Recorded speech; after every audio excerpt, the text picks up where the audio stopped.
Hello' everyone, জ্ঞান বিকাশ YouTube চেনেলৰ নতুন এটি ভিডিঅ'ত সকলোকে স্বাগতম জনাইছোঁ।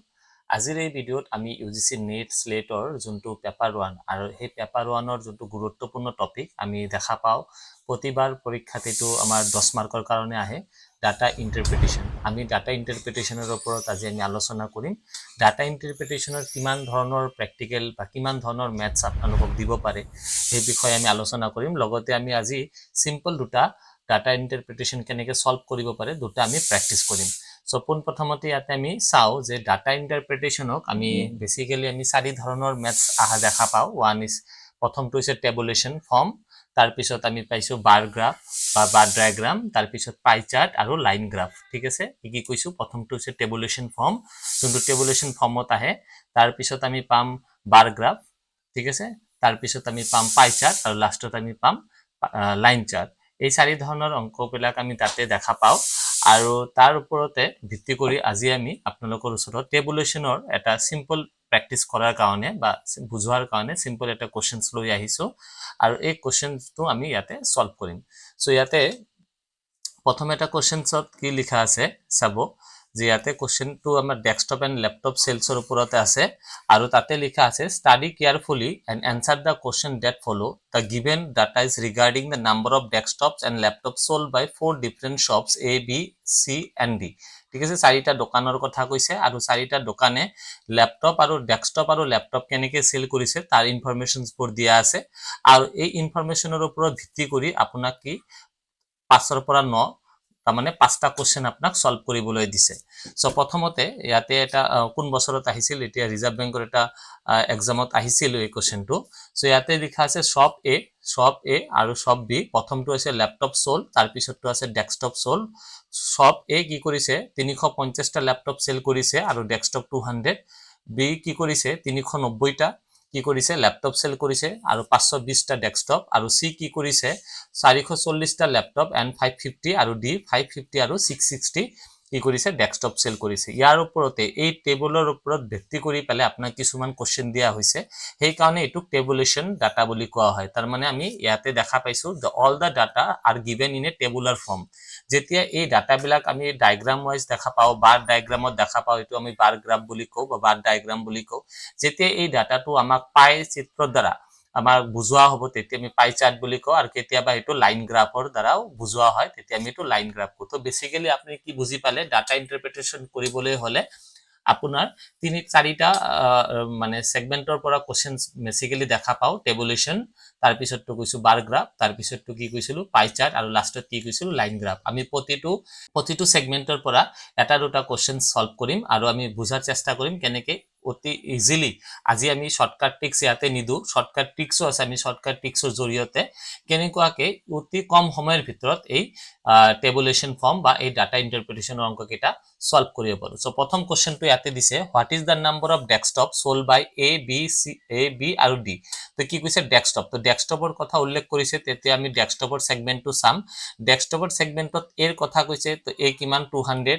তাৰপিছত আপোনাৰ বিৰ কথা কৈছে, বিৰ কিমান হৈছে 520 আৰু চিৰ কথা কৈছে ডিৰ কথা কৈছে, ডি আছিল 660। তো ইয়াৰ এইকেইটাৰ কি কোলাবৰি দিছে average number. So average means 1 2 3 divided by 3।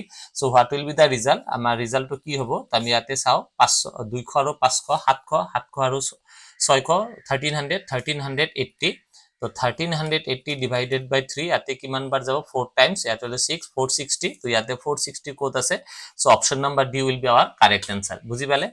So নেক্সটত আমাৰ নেক্সট কোৱেশ্চনত কি লিখা আছে what is the total number of laptop sold by A, B, C together. Total number of laptop A, B, C, তো মানে ইয়াতে টোটাল নাম্বাৰ ওলাবলৈ দিছে। তো এইটা আমাৰ টোটাল নাম্বাৰ A, B আৰু C 350 390 আৰু 440। কি কৈছে 350 390 আৰু 440। তো প্লাস কৰিলে আমি কিমান পাম 300 300 600 600 400 1000 1000 আৰু 1140 1140 আৰু 1180। তো 1180 ক'ত আছে আমাৰ এনসাৰটো চাম, অপশন নাম্বাৰ এ টো হ'ব আমাৰ কাৰেক্ট এনসাৰ। নেক্সট কোৱেশ্চনত আমি দেখা পাইছো কি দিয়া আছে what is the respective ratio between total number of লেপটপস।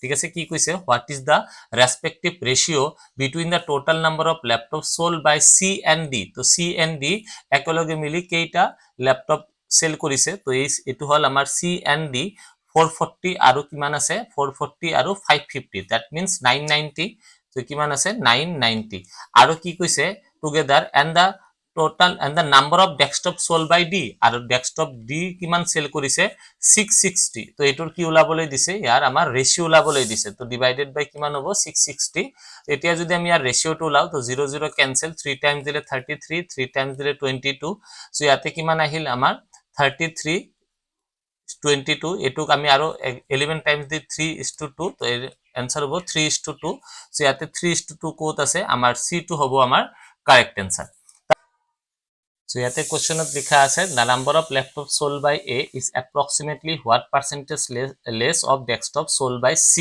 So ami A kiman laptop sell korise prothomote sam A laptop sell korisile 350 so aru C desktop sell korise 550 to yate A kiman sell korise A sell korise 350 aru C sell korise 550 তো ইয়াতে কৈছে কিমান less percentage less তো percentage লেসত আমি কি কৰিম 550 ৰ পৰা 350 মাইনাস কৰিম ডিভাইডেড বাই 550 ইনটু 100 সো ইয়াতে আমি কিমান পাম 200 ডিভাইডেড বাই 550 ইনটু 100 সো ইয়াতে আমি 0 0 ক্যান্সেল কৰি দিলো আৰু এটো আমি 5 এ দি ডিভাইড কৰিলে 11 টাইম যাব আৰু 5 এ দি ডিভাইড কৰিলে কিমান টাইম যাব 20 হয়নে সো এটো 5 এ দি ডিভাইড কৰিলে 11 টাইমস আৰু ইয়াতে 20 সো মাল্টিপ্লাই কৰিলে কিমান হ'ব 4 ইয়াতে হ'ব 400 divided by 11 ঠিক আছে 400 divided by 11 so 400 ক আমি 11 দি ডিভাইড কৰিলে কিমান প্ৰথমবাৰ 3 টাইমস 36 তাৰ পিছত আহিব 4 আকৌ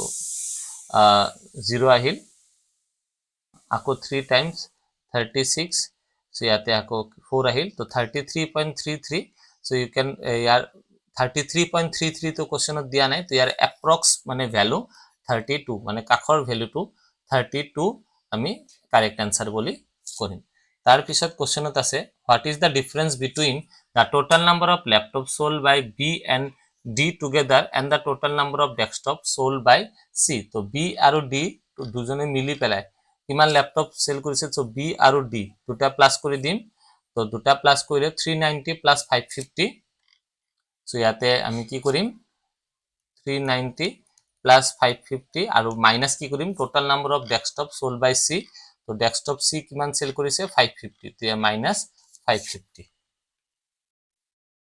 ঠিক আছে সো মাইনাস কি কৰি দিলো আমি 550 390 plus 550 তে 550 minus 550 এটো ক্যান্সেল आंसर হ'ব 390 আৰু এটো অপচনত সাকি অপচন কেটা উঠা নাই অপচনত 390 আছিল তো নেক্সট আৰু এটা কোশ্চেন আছে ইয়াতেও সেম 10 ৰ পৰা 14 তা মানে পাঁচটা কোশ্চেন আছে স্টাডি দা টেবল কেয়াৰফুলি পঢ়িবলৈ দিছে এটা আইবিপিএস পিওত একবাৰ আহিছিল আৰু কোশ্চেনটোত লিখা আছে যে দোকান দিয়া আছে কেইটামান shops A B C D আৰু এটো সেল আছে জুন জুলাই আগষ্টৰ সেল আছে এটোৰ উপৰে ভিত্তি কৰি পেলাই আপোনাক কিছুমান কোশ্চেন দিছে সো প্ৰথমটো দিছে what is the difference between total number of mobile phone what is the difference between total number of mobile phones sold by shop A and B together A আৰু B দুজনে মিলি পেলাই sold by in August ঠিক আছে August মাহ এটো আমাৰ অগষ্টৰ কলম কি আছে A আৰু B এই দুটা আমি প্লাস কৰি দিম তেনে কিমান হ'ব 130 plus 124 it will be 254 তাৰ পৰা কি আছে August and the number of mobile phones sold by C and D together in June C আৰু D together in June আৰু জুন মাহত এই দুজন তাৰ মানে 110 আৰু 96 সো আমি প্লাস কৰিলে কিমান পাম আমি প্লাস কৰিলে পাম 206 কি কৈছে ডিফাৰেন্স তো মাইনাস কৰি দিম সিম্পলি সো মাইনাস কৰি দিলে আমাৰ হ'ব 48 তো ইয়াতে অপশন নাম্বাৰ A টো হ'ব আমাৰ কাৰেক্ট आंसर তাৰ পিছত আছে find the average number of mobile phone sold by D in all given month so D কিমান সেল কৰিছে প্ৰথমটোত 96 94 86 কি সেল কৰিছে 96 94 আৰু 86 plus 86 divided by কিমান হ'ব 3 সো আমি প্লাস কৰিলে কিমান পাম সো 90 96 আৰু 94 190 আৰু ইয়াতে আছে 80 তেনেহলে হ'ব 276 divided by 3 আমি যদি ডিভাইড কৰি দিও এটো 9 টাইমস আৰু 92 সো ইয়াতে অপশন নাম্বাৰ বি টো হ'ব আমাৰ কাৰেক্ট आंसर তাৰ পিছত কোশ্চেনটো আছে the total number of mobile phone sold by C in June and July together তো total number of mobile phone sold by C in June and July, June আৰু July, তো কিমান হ'ল 190। সো আমি ইয়াতে লিখি ললো টোটাল টুগেদাৰ বুলি কৈছে 190 লিখি ললো। Is approximately what percentage of total number of mobile phones sold by D, D কিমান sold in the month of June July, June জুলাইত ডি যে সেল কৰিছিল তাৰ কিমান পাৰ্চেন্টেজ, তো আমি D two sum, D two আমি কি চাম জুলাই আৰু আগষ্ট। সো 94 প্লাস 86, তো 94 প্লাস 86, 94 প্লাস 86 কিমান হ'ব 180।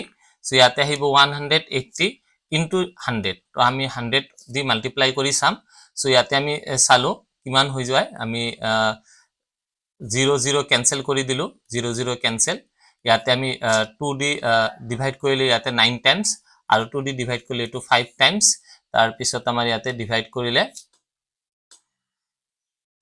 এটোটা মাল্টিপ্লাই কৰিম 100 ইনটু 500 আৰু 450, 950 ডিভাইডেড বাই 9। সো আমি 950 9 দি ডিভাইড কৰিলে কিমান বাৰ যাব, ইয়াতে আমাৰ 1 টাইম 1, 5 আহিল, 0 দিলো, ইয়াতে 0, 6 টাইম 54, 6 আকৌ আহিল, পইণ্ট দিলো 0, 60। তো এনেকুৱাকে 106 পইণ্ট সামথিং, তো ইয়াতে 106 এপ্ৰক্স ভ্যালু, আমাক এক্সাক্ট এনসাৰটো কি দিছে এপ্ৰক্সিমেটলি কৈছে, সেইকাৰণে ইয়াতে 106 টো আমি ইয়াতে লিখিলো। তাৰ পিছত দিছে another shop E sold 50% more mobile phone in September than that sold by shop B, ঠিক আছে। বি যিমান সেল কৰিছে, বি যিমান সেল কৰিছে, তো বি কিমান সেল কৰিছে, বি কিমান সেল কৰি 3 মান্থ টুগেদাৰ, তো বি কিমান সেল কৰিলে 100, 188 আৰু 124, কি সেল কৰিছিল 100 প্লাস 88 প্লাস 124। সো টোটাল যদি আমি কৰি চাও কিমান হ'ব 100 আৰু 100 200, 200 200 আৰু 100 300, 300 312, 312, ঠিক আছে 312। আৰু ইয়াতে কি কৈছে another shop ই নামৰ এটা দোকান আছিল, তাৰ 50% মোৰ মোবাইল ফোন বিক্ৰী কৰিছে, তেনেহলে ই কিমান, তো ইয়াৰ 50% অফ 312, তো ইয়াতে 312 প্লাস এটোৰ আধা কৰি দিয়ক, তেনেহলে কিমান হ'ব 156, 156 প্লাস কৰিলে 8 6 আৰু 468, তো ইয়াতে অপশন নাম্বাৰ ডি টু হ'ব আমাৰ কাৰেক্ট আনসাৰ 468। তাৰ পিছত কোশ্চেন আছে what is the respective ratio of the total number of mobile phones sold by A and C together, ঠিক আছে A আৰু C বিক্ৰী কৰিছে একেলগে জুলাই ইন জুলাই, তো জুলাই মাহৰ A আৰু C, তো জুলাই মাহৰটো আমি উলালো, জুলাই মাহৰ A আৰু C, A 100 আৰু C আছিল 80, it will be 180, 180। ৰেশিও কৈছে total number of mobile phones sold by shop B in August, আৰু B নামৰ দোকানটোৱে আগষ্ট মাহত কিমান সেল কৰিছিল, বি নামৰ total number of mobile phone sold be in August 124, ঠিক আছে 124। সো এতিয়া আমি যদি রেশিও লাও, ইয়াতে আমি রেশিও কিমান পাম, আমি ইয়াতে 63 দি ডিভাইড কৰিলে ইয়াতে 40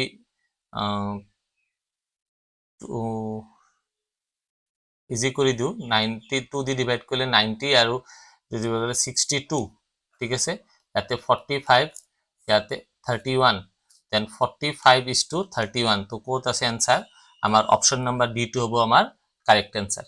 সো এইকেইটা কোশ্চেন আমি আজি আপোনালোকৰ ওচৰত লৈ আহিছিলো, ঠিক আছে। এনেকুৱাকে বহুত কোশ্চেন টেবুলেশন ফৰ্মেটত আছে, মই জিকাৰো পেপাৰ এৰ কাৰণে যিখিনি মোৰ দ্বাৰা সম্ভৱ, ডাটা ইন্টাৰপ্ৰিটেশনই হওক বা ICT হওক, ঠিক আছে ইনফৰমেশন এণ্ড কমিউনিকেশন টেকনলজি, তাৰ ওপৰতে হওক, মই যিখিনি পাৰো মোৰ দ্বাৰা চেষ্টা কৰি যাম। আৰ আশা কৰি এই ভিডিওটোৰ পৰা আপোনালোকে অলপ হলেও উপকৃত হৈছে। যদি ভিডিওটো ভাল পাইছে তেনেহলে ভিডিওটো লাইক কৰিব, শেয়াৰ কৰিব আৰু চেনেলটো সাবস্ক্ৰাইব কৰি দিবলৈ নাপাহৰিব। Thank U.